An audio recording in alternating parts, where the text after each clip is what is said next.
안녕하십니까?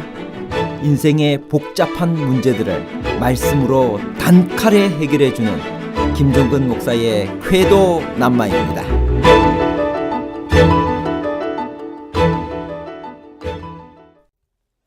아말렉은 야곱의 쌍둥이 형인 에서의 아들 엘리바스의 아들이었습니다. 그러므로 아말렉은 에서의 손자로서 야곱의 후손인 이스라엘 민족과는 혈족이었습니다. 그런데 왜 아말렉은 이스라엘 백성을 공격했을까요? 왜 하나님은 아말렉과 대대로 싸우시겠다고 하셨을까요? 왜 하나님께서는 이렇게 아말렉에 대한 극도의 분노를 나타내셨을까요? 아말렉이 한 일은 무엇인가요? 아말렉 족속은 이스라엘 백성과 싸움을 했나요? 아니면 하나님의 보좌, 즉 하나님에 대한 정면 도전이었나요? 이스라엘 백성과의 싸움과 하나님에 대한 정면 도전에 관한 복잡한 문제를 하나님 말씀의 가르침으로 명쾌하게 해결해 드리겠습니다. 이스라엘 백성이 르비딤에 도착했을 때 아말렉이 쳐들어왔습니다. 아말렉은 어떤 족속인가요? 하나님을 대적하는 그들의 마지막은 어떻게 되었나요? 출애굽기 17장 8절에 있는 말씀입니다. 때에 아말렉이 이르러 이스라엘과 르비딤에서 싸우니라.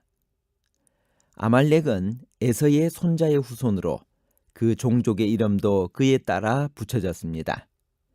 그들은 일찍부터 형제들에게서 분리되어 시내 반도 북쪽 지역의 지도적인 부족이 되었던 것 같습니다. 그들은 자신들의 목초지에 히브리인들이 들어와 거주하는 것을 의심의 눈초리로 바라보았고 마침내 그들을 완전히 몰살시키려고 시도했습니다. 이스라엘과 아말렉이 르비딤에서 처음 만난 이후 이 두 종족 사이에는 길고도 쓰라린 적대 관계가 계속되었습니다. 르비딤 전투는 어떻게 시작되었으며 하나님께서 그 전투를 허락하신 이유는 무엇일까요? 출애굽기 17장 8절. 때에 아말렉이 이르러 이스라엘과 르비딤에서 싸우니라. 신명기 25장 17절에서 19절에 의하면 이 전투는 아말렉이 이스라엘의 피곤함을 타서 히브리인의 긴 행렬 뒤쪽에 약한 자들을 교활하게 공격함으로써 시작되었습니다. 이 사악한 공격은 하나님도 불쾌히 여기셨으며 비록 최후의 보응은 지체되었을지라도 그 행위는 결코 잊혀지지 않았습니다. 왜 하나님은 아말렉과 대대에 싸우시겠다고 하셨나요? 출애굽기 17장 8절과 13절에서 16절에 있는 말씀입니다. 그때 아말렉이 와서 이스라엘과 르비딤에서 싸우니라. 요수아가 칼날로 아말렉과 그 백성을 쳐서 무찌르니라. 내가 아말렉을 없이하여 천하에서 기억도 못하게 하리라. 모세가 제단을 쌓고 그 이름을 여호와 니시라 하고 이르되 여호와께서 맹세하시기를 여호와가 아말렉과 더불어 대대로 싸우리라 하셨다 하였더라. 이 아말렉은 야곱의 쌍둥이 형인 에서의 아들 엘리바스의 아들이었습니다. 그러므로 아말렉은 에서의 손자로서 야곱의 후손인 이스라엘 민족과는 혈족이었습니다.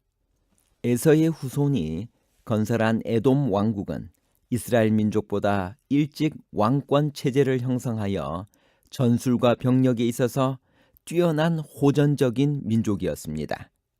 그 중에서도 아말렉 지파는 그 이름의 의미 자체가 싸움을 즐기는 이란 뜻으로 시내 반도의 남방 땅에 거하고 있었습니다. 아말렉이 이스라엘을 공격한 것은 단순히 이스라엘을 약탈하기 위한 것이었을까요? 신명기 25장 18절. 곧 그들이 하나님을 두려워하지 아니하고 너를 길에서 만나 너희의 피곤함을 타서 내 뒤에 떨어진 약한 자들을 쳤느니라. 그런데 이때 아말렉이 이스라엘을 공격한 것은 단순히 이스라엘을 약탈하기 위한 것이 아니었습니다. 그것은 하나님에 대한 의도적이고 참남한 도전이었습니다.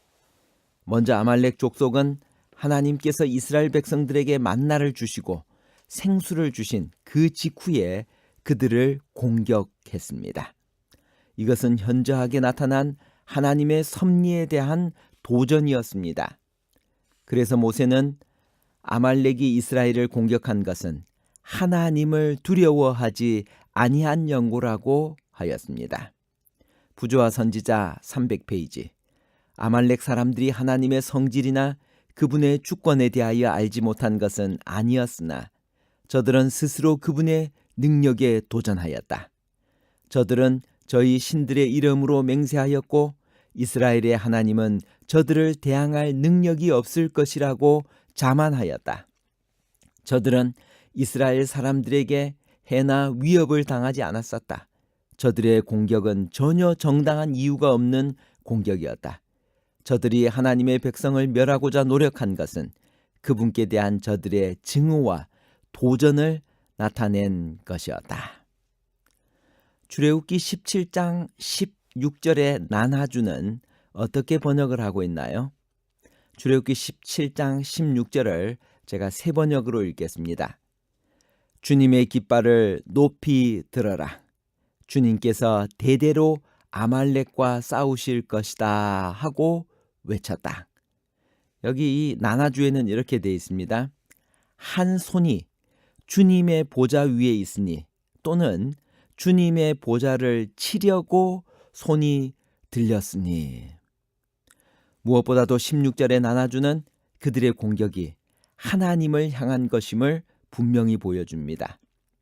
개역개정에 여호와께서 맹세하시기를 이라고 번역된 히브리어는 난하주에 나타난 것처럼 여호와의 보좌를 치려고 손이 들렸으니로 번역될 수 있습니다. 오늘날 많은 학자들은 이 번역이 문맥과 어법상 더 정확한 번역이라는 것을 증명하고 있습니다. 여호와의 보좌는 하나님의 통치와 주권의 중심입니다. 그러므로 이 보좌를 치려고 한 그들의 공격은 곧 하나님에 대한 정면 도전인 것입니다.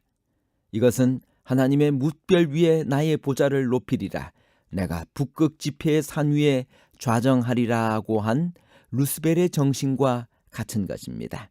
그것은 마치 지상에 다시 나타난 미가엘에 대한 용의 도전과 흡사합니다.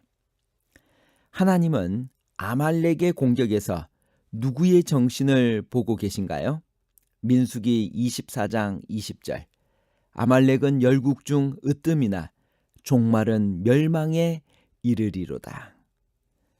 이러한 사실은 발람이 아말렉은 열국 중 으뜸이나 종말은 멸망에 이르리로다 라고 예언한 것에서도 확인할 수 있습니다.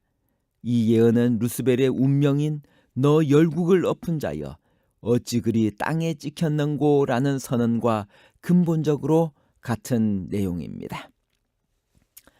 이제 다시 모세와 아말렉과의 싸움으로 다시 돌아오겠습니다. 모세가 든 팔은 무엇을 상징했나요? 출애굽기 17장 11절에서 13절입니다. 모세가 손을 들면 이스라엘이 이기고 손을 내리면 아말렉이 이기더니 모세의 팔이 피곤하며 그들이 돌을 가져다가 모세의 아래에 놓아 그로 그 위에 앉게 하고 아론과 훌이 하나는 이편에서 하나는 저편에서 모세의 손을 붙들어 올렸더니 그 손이 해가 지도록 내려오지 아니한지라. 요수아가 칼날로 아말렉과 그 백성을 쳐서 파하니라. 모세가 든 팔은 기도하는 자세를 가리킵니다. 그런데 모세의 팔이 계속해서 들려 있도록 조력하였던 아론은 그의 형이면서 제사장이었습니다. 또 훌은 갈렙의 아들이요 부사렐의 조부였으며 유대 전승에 의하면 미리암의 남편이었고 다윗 왕과의 조상인 유다 지파의 후손이었습니다. 이 세 사람의 동력에 대한 표상적 해석은 좋은 명상 주제입니다. 여기 세 사람은 각각 선지자직, 제사장직, 왕직을 대표하며 곧 그리스도의 삼중직을 상징하는 것입니다. 그렇다면 하나님께서는 이 세 사람이 상징하는 예수 그리스도를 통하여, 기도를 통하여 아말렉으로 나타난 사탄과 싸우신 것입니다. 예수님은 이 지상에 오셔서 우리에게 어떤 모본을 보여주셨나요? 누가복음 5장 15절 16절. 예수의 소문이 더욱 퍼짐에 허다한 무리가 말씀도 듣고 자기 병도 나음을 얻고자 하여 모여오되 예수는 물러가사 한적한 곳에서 기도하시니라. 예수님은 어떤 중요한 일도, 아무리 급한 일도 결코 기도보다 앞세우지 않으셨습니다. 그분은 기도하지 않고는 어떤 일도 하지 않으셨습니다. 교육 258페이지. 그리스도께서는 홀로 하나님께 기도함으로 지상생애에서 힘과 지혜를 공급받으셨다. 예수님의 모본은 새벽 기도 생활에 어떤 도전을 주나요? 마가복음 1장 35절. 새벽 오히려 미명에 예수께서 일어나 나가 한적한 곳으로 가사 거기서 기도하시더니. 산상보온 102페이지. 그분은 아침마다 하나님과 더불어 시간을 보낸 후에야 사람들에게 하늘의 빛을 전하기 위해 나가셨다. 제자들은 그분의 말씀과 사업의 능력이 그분의 기도 시간과 관련이 있다고 결론 지었다. 결론입니다. 첫 번째, 아말렉은 야곱의 쌍둥이 형인 에서의 아들 엘리바스의 아들이었습니다. 그러므로 아말렉은 에서의 손자로서 야곱의 후손인 이스라엘 민족과는 혈족이었습니다. 두 번째, 아말렉이 이스라엘을 공격한 것은 단순히 이스라엘을 약탈하기 위한 것이 아니었습니다. 그것은 하나님에 대한 의도적이고 참남한 도전이었습니다. 세 번째, 여호와 니시는 여호와는 나의 깃발이라는 뜻입니다. 감사합니다.